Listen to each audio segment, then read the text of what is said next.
Bo'pti, bor, ishlaringni qil. Bo'pti. Mana bularni olishim. Siz ham ishingizni qiling unda. Qilyapman-ku. Buni bu yoqqa qo'ysam bo'ladimi? Aziz tomoshabinlar, dushman kelin voqealari mana shu nuqtaga yetib keldiki, endi bu oilada har bir yashiringan qog'oz, har bir pichirlab aytilgan so'z, hatto har bir qarash taqdirni hal qiladigan kuchga aylandi. Bir lahza to'xtab o'ylab ko'ring.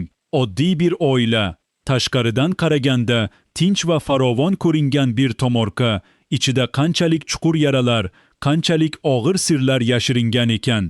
Oxirgi epizodda ko'rgan sahnalardan so'ng savollar ko'payib ketdi. Shunday emasmi? Yuragingiz hamon o'sha kadrlar bilan band, ko'zingiz oldida hamon o'sha nigohlar, o'sha pichirlashlar aylanib yuribdi. Eng asosiysi o'sha hujjatlar. Kimdir ularni qo'liga olib, titroq barmoqlari bilan qog'ozning har bir chetini ushlab, buni bu yoqqa qo'ysam bo'lamikan, deb o'ylanib qolgan edi. O'sha lahzada uning yuragi qanchalik tez urganini tasavvur qilib ko'ring.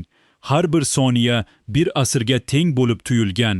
Chunki bu qog'ozlarning har bir satri kimningdir hayotini o'zgartirishi mumkin edi. Aynan shu savol keyingi epizodning dastlabki daqiqalarida yana qaytadi. Va ishoning, bu endi oddiy o'ylash emas, bu butun oila kelajagi osilgan qaror bo'ladi. Keyingi epizodda siz shu hujjatlarning siri qanday ochilishini ko'rasiz. Katta ehtimol bilan Komil bu qog'ozlarni uyning eng xavfsiz deb bilgan joyiga yashiradi. Balki eski shkafning tubiga, balki devor orasidagi bir yorig'iga, balki hech kim o'ylamaydigan bir burchakka. U qo'lidagi qog'ozlarni asta-sekin joylashtirar ekan, yuragida bir tinchlik hissi paydo bo'ladi, xuddi endi hamma narsa xavfsiz bo'lgandek. Lekin shu oilada xavfsiz joy degan narsa yo'q. Har bir eshik ortida quloq, har bir deraza ortida ko'z bor. Bu uy tashqaridan qaraganda oddiy tomorqa, lekin ichida har kim bir-birini kuzatib yotgan jangovar maydonga aylangan. Ehtimol u shu yashirish paytida kimningdir soyasi yaqinlashayotganini sezadi. Eshik ohista ochiladi, qadam tovushlari yaqinlashadi va aynan o'sha daqiqada uning yuragi orqasiga tushadi. Nafasi ichiga qochib qoladi, qo'llari muzlab qoladi, u hatto o'girilib qarashga ham qo'rqadi. Chunki bu hujjatlar yo'qolsa yoki noto'g'ri qo'lga tushsa, hammasi barbod bo'lishi mumkin. Yoki aksincha, shu hujjatlar topilsa, kimningdir butun rejasi bir zumda fosh bo'ladi. Sizning ko'zingiz oldida mana shu yashirish va qidirish o'yini boshlanadi va bu o'yin keyingi epizodning asosiy kuchlanish nuqtasiga aylanadi. Har bir soniya, har bir shitirlagan barg, har bir uzoqdan eshitilgan ovoz endi katta ma'no kasb etadi. Endi e'tiboringizni matlub amma tomonga qarating. Bu hayoti davomida ko'p narsani ko'rgan, ko'p og'irliklarni yelkasida tashigan bir ayol. Oxirgi paytlarda uning atrofida juda ko'p ovlar bo'layapti. Chunki uning og'zidan chiqadigan bitta so'z vasiyatnomaning taqdirini hal qilishi mumkin. Tasavvur qiling, kimningdir kelajagi, kimningdir uy-joyi, kimningdir orzulari, hammasi shu keksa ayolning bir og'iz gapiga bog'liq. U hozircha yozishdan bosh tortib kelmoqda. Ehtimol vijdoni yo'l qo'ymayapti. Ehtimol qo'rquv uni to'xtatib turibdi. Lekin bilasizmi, bu oilada hech kim o'z holiga qo'yilmaydi. Har bir kishi o'z manfaatini ko'zlab, keksa ayolning eshigini qoqadi. Keyingi epizodda siz uning yoniga yana odamlar kelishini ko'rasiz. Bu safar ular boshqa gap bilan keladi. Bog'ning bir qismini sizning nomingizga yozdirib beramiz degan va'da bilan. Bu so'zlar shirin, bu so'zlar vasvasaga to'la, xuddi asalga o'ralgan zahar kabi. Ehtimol uning oldiga sovg'alar, ehtimol oltinlar ham olib kelishadi. Porloq, ko'zni qamashtiradigan, lekin ortida qanchalik og'ir qarz yashiringanini o'sha payt hech kim o'ylamaydi. Va endi asosiy savol, qari ayol shu va'dalarga ishonadimi? Rostini aytsam, katta ehtimol bor. Chunki matlub amma ham shu oilaning qonini olib yuribdi. Unda ham manfaat, unda ham keksa yurakning o'z orzulari bor. U ham inson, u ham charchagan, u ham xohlaydiki, so'nggi yillarini tinch va farovon o'tkazsin. Ammo diqqat qiling, uning ko'z oldida yana bir voqea turadi, Ovsinning yiqilishi. Kechalari uxlay olmaydigan, ko'z oldidan o'sha begunoh bolaning qiynalgan yuzi ketmaydigan kunlari bo'lgan bo'lishi mumkin. Shu begunoh bolaning azobi uning vijdonini uyg'otadimi? Agar u qo'rquv va ochko'zlik o'rtasida qolsa, aynan shu ichki kurash keyingi epizodning eng ta'sirli sahnalaridan biriga aylanadi. Tasavvur qiling, kechasi u yolg'iz o'tirib, qo'lida qalam, oldida qog'oz, ko'z yoshlarini artib, o'z-o'ziga savol beradi: men to'g'ri yo'ldamanmi? Va ehtimol u oxir-oqibat qalamni qo'liga oladi, lekin kimning manfaati uchun? Bu savolga javob sizni hayratda qoldirishi mumkin, chunki matlub ammaning qarori bir vaqtning o'zida ikkala tomonni ham ikkiga bo'lib yuboradi. Bir tomon quvonadi, ikkinchi tomon esa g'azabdan yonadi va bu yorug'lik keyingi epizodda yanada kuchayadi. Ovsin esa endi shu urushning eng og'riqli yarasi bo'lib qoladi. Yotog'iga miklanib yotgan bu begunoh bola haqida butun mahalla gapirayotganini tasavvur qiling. Ko'chada, do'konda, choyxonada, hamma joyda uning nomi tilga olinadi. Bechora bola, u nima gunoh qilgandi degan achinish so'zlari havoda aylanib yuradi. Print keyingi epizodda uning ahvoli yaxshilanadimi yoki yana battar og'irlashadimi? Buni siz ko'rasiz. Har bir zaif nafasi, har bir og'riqdan to'lganib yotgan tuni sizning yuragingizni ezadi. Lekin bir narsa aniq, shu bolaning yarasi endi yopiq eshiklar ortida qolmaydi. Bu bolani kim itarib yubordi degan savol oqsoqollar oldida baland ovozda aytiladi va bu savol endi shivirlashdan chiqib ochiq maydonga chiqadi. Va ehtimol, aynan shu savol ayrim odamlarning ko'zini ochadi. Sobir o'z ukasining bolasini shu ahvolda ko'rib, o'z rejalarini qayta o'ylaydimi? Hali emas, lekin uning yuragida bir yoriq paydo bo'ladi. Kichkina, deyarli sezilmas, lekin shu yoriq keyinchalik katta bo'shliqqa aylanishi mumkin. Bundan tashqari, Ovsinning davosi uchun pul kerak bo'ladi va bu pul masalasi muhim burilish yasashi mumkin. Chunki kim uning davosini to'lasa, o'sha odamning qalbiga yo'l topadi. Bu sof mehr bilan sotib olinmagan, lekin ehtiyoj tufayli ochilgan bir eshik. Ehtimol, Komil yoki Jamila shu yo'l bilan oiladagi ayrim odamlarning ko'nglini qaytaradi. Ularning ko'z yoshlarini artib, biz sizlarning yoningizdamiz deb aytadi. Ehtimol esa aksincha Ovsinning ahvoli yomonlashib, shifoxonaga tushadi va o'sha yerda butun oila birinchi marta bir stol atrofida nizo o'rtasida yig'lab o'tiradi. Tasavvur qiling, bir necha kun oldin bir-biriga qarab turolmagan odamlar endi bir bolaning og'riqli ahvoli oldida hammasi bir xil his-tuyg'uga tushib qoladi. Qo'rquv, pushaymonlik, umid, shunday sahnalar bor. Tomoshabinlar, ular yurakni ezadi. Lekin aynan o'sha sahnalar keyingi epizodni unutilmas qiladi. Endi Nodir va Zarina tomoniga qaytaylik. Siz bilasiz, Zarina Dubayga, onasining oldiga jo'nab ketgan edi va shunchaki ketgani yo'q, ajrashaman deb og'ir gap ham aytgan edi. Bu so'zlar havoda hali ham osilib turibdi. Xuddi ular hech qachon eshitilmagandek unutilmaydi. Keyingi epizodda siz bu gapning Nodirga qanday ta'sir qilishini ko'rasiz. Kechalari uxlolmay, xotinining ovozini eslab, uning ko'z yoshlarini xayolida qayta-qayta ko'radigan Nodirni tasavvur qiling. U endi o'ylanib o'tirmaydi. Katta ehtimol bilan Nodir Dubayga xotinining oldiga borishga qaror qiladi.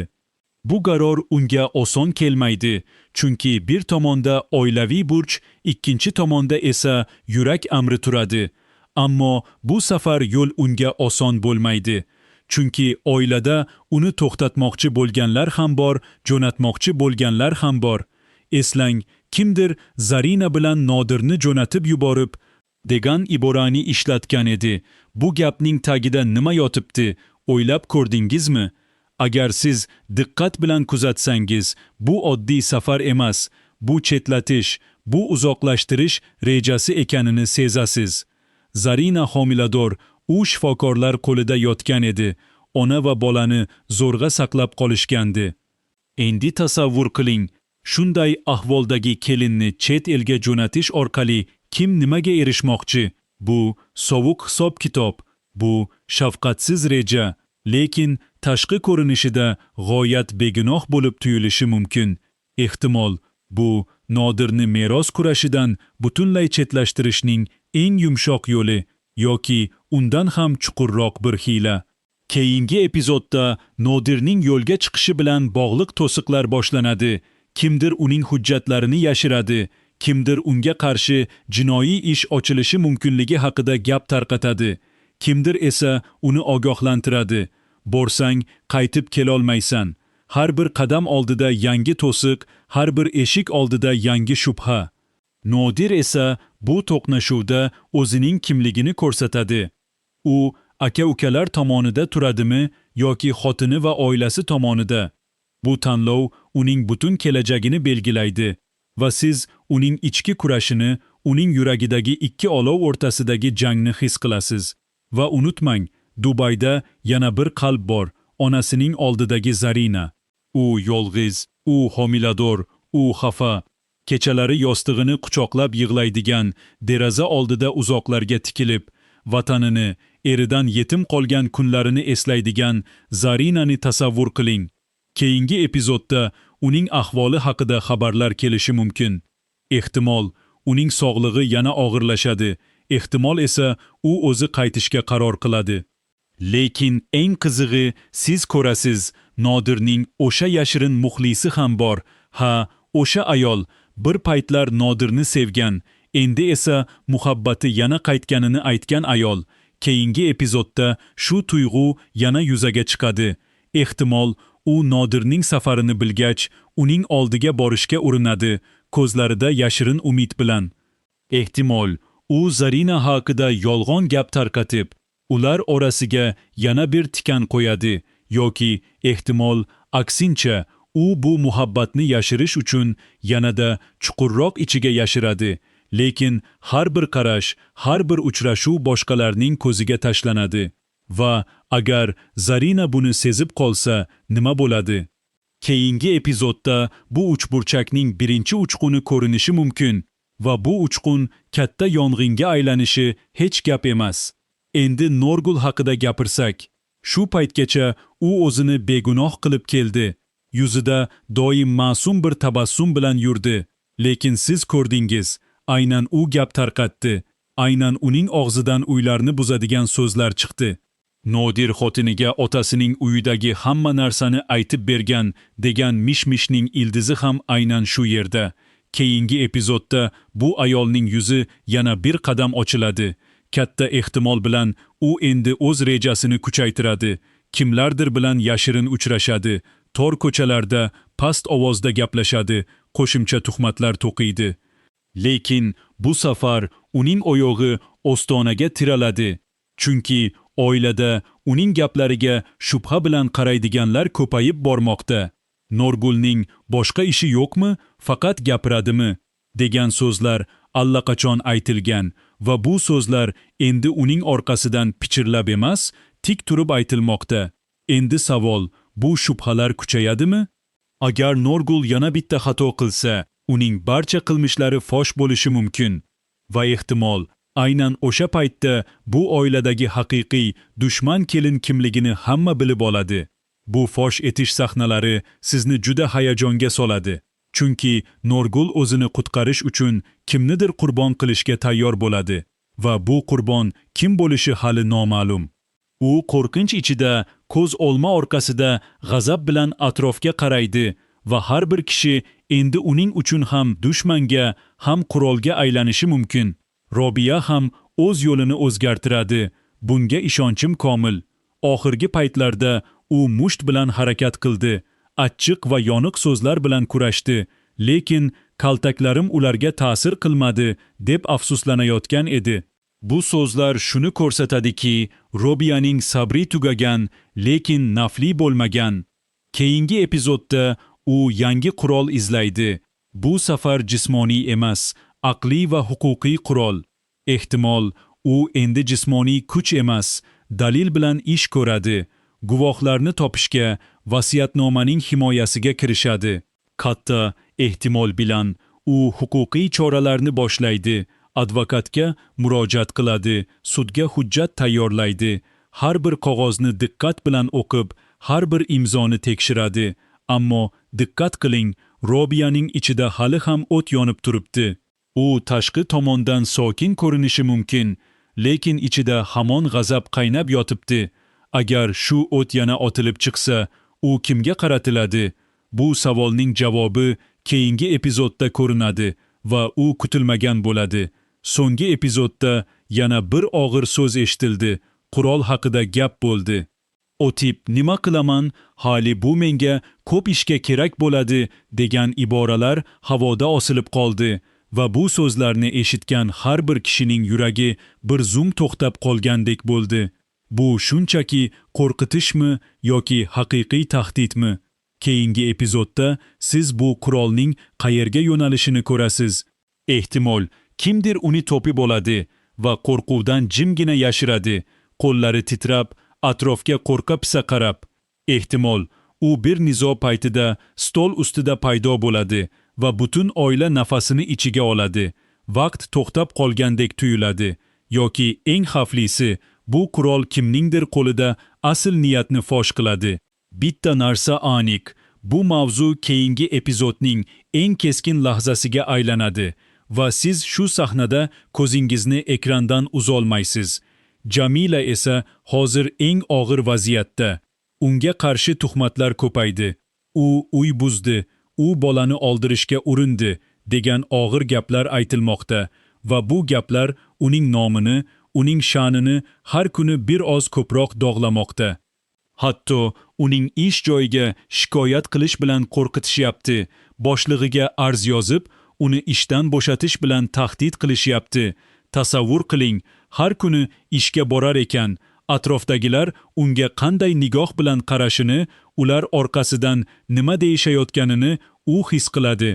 Keyingi epizodda Jamila shu bosimga qanday chidaydi? Ehtimol, u endi jim turolmaydi. Katta ehtimol bilan u o'zini himoya qilish uchun oshkora maydonga chiqadi va o'sha paytda u yolg'iz qolmaydi. Rustam uning yonida turadimi? Uning so'zi, uning maslahati bu to'qnashuvda hal qiluvchi bo'lishi mumkin. Ammo Jamila haqidagi tuhmatlar yolg'on ekani isbotlansa, bu zarba aynan kimga qaytadi? Siz allaqachon bilasiz, o'sha zarba Norgulga tegadi va bu zarba shunchalik kuchli bo'ladiki, u butun tuhmat to'rini yirtib tashlashi mumkin va Norgulning haqiqiy yuzi nihoyat ko'rinadi. Vasiyatnoma masalasiga kelsak, hammasi sudga borishga tayyorlanmoqda. Sobir va uning tarafdorlari otamiz vasiyat yozganda aqli zaif edi degan dalilni tayyorlashyapti. Bu og'ir ayblov, chunki bu bilan ular nafaqat vasiyatnomani, balki marhumning aqliy salomatligini ham shubha ostiga olishyapti. Keyingi epizodda bu rejaning bir qismi amalga oshadi. Ehtimol, tibbiy xulosalar yig'iladi. Ehtimol, yolg'on guvohlar gapiradi. Ehtimol, kimdir pul evaziga yolg'on ko'rsatma beradi. Ammo diqqat qiling, agar bu yolg'on fosh bo'lsa, ularning o'zi aybdor bo'lib qoladi. Va ehtimol, aynan shu xavf tufayli vasiyatnomani o'zgartirish tarafdorlari orasida yoriq paydo bo'ladi. Ittifoq buzila boshlaydi, ishonch yo'qoladi. Sobirning o'zi ham ichida shubhalana boshlaydi. Biz to'g'ri qilyapmizmi degan savol uning yuragiga tirmalab kiradi, tunlari uxlashiga xalaqit beradi. U otasining ruhini bezovta qilishdan qo'rqayotganini yashirib keldi. Endi shu qo'rquv yuzaga chiqishi kutiladi. Habibulloh bilan uchrashuvlari ham unga hech narsa bermaydi. Aksincha, ehtimol, o'sha uchrashuvlardan keyin Sobir yanada chalkashib ketadi. Chunki har bir maslahatchi o'z manfaatini ko'zlaydi va Sobir buni sezganida u yolg'iz qolganini his qiladi. Hamma unga yordam berayotgandek ko'ringan odamlar aslida faqat o'zlari uchun ishlayotganini tushuna boshlaydi. O'sha daqiqada uning oldida birinchi marta o'z akasi Komilning qiyofasi paydo bo'lishi mumkin.